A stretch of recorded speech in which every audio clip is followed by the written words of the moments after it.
जय मसीह की। प्रभु यीशु मसीह के पवित्र नाम से आप सभी को दिल से स्वागत करते हैं। प्रियो, जब आप पहला सामुएल उसका 28वें अध्याय के 3 से 25 तक के वचनों को पढ़ेंगे, उस जगह पर राजा साउल और एक भूत सिद्धि करने वाली स्त्री का घटना मिलेगा।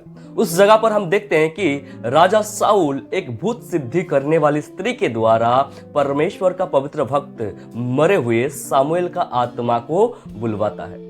अब सवाल उठता है कि राजा साउल जो भूत सिद्धि करने वाली स्त्री के द्वारा जो आत्मा को बुलवाया था, क्या वह आत्मा सच में सामुएल का ही था? प्रियो, नहीं, क्योंकि इसका कुछ कारण है।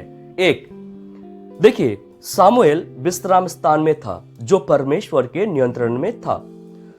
कोई भी कभी भी किसी आत्मा को परमेश्वर की अधीनता से छुड़ा नहीं सकता। 2, परमेश्वर ने साउल को छोड़ दिया था और उनसे बात करना बंद कर दिया था।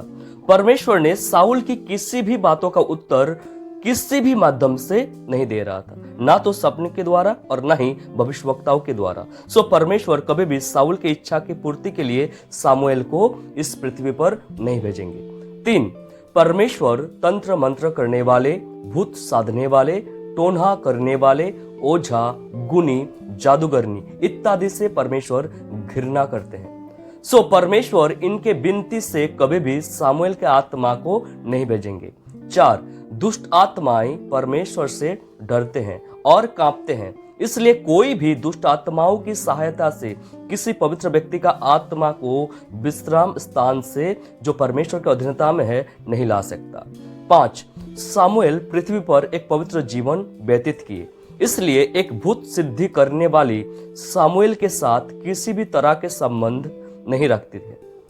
6, जब एक पवित्र व्यक्ति मरता है तब वह एक गहरी और लंबी निद्रा में चला जाता है और सारे पवित्र लोग जो गहरी और लंबी निद्रा में है प्रभु यीशु मसीह के आगमन में ही जी उठेंगे। सामुएल का आत्मा एक गहरी और लंबी निद्रा में है, इसलिए सामुएल का आत्मा इस पृथ्वी पर आ नहीं सकता।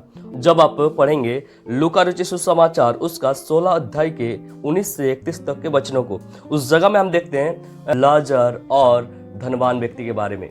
दोनों जब मर जाते हैं तो दोनों जो है अपना अपना जगह में पहुंच जाते हैं। हम सबको जानते हैं लाजर जो है अब्राहम के गोद में यानी विश्राम स्थान में चले जाते हैं और धनवान जो है वो पीड़ा के स्थान में जाते हैं। धनवान विनती करता है कि मरे हुए लाजर को जो है पृथ्वी पर भेजा जाए, परंतु उनका विनती नहीं सुना गया। हमें याद रखना चाहिए कि परमेश्वर कभी भी किसी भी मरे हुए व्यक्ति के आत्मा को इस पृथ्वी पर नहीं भेजते।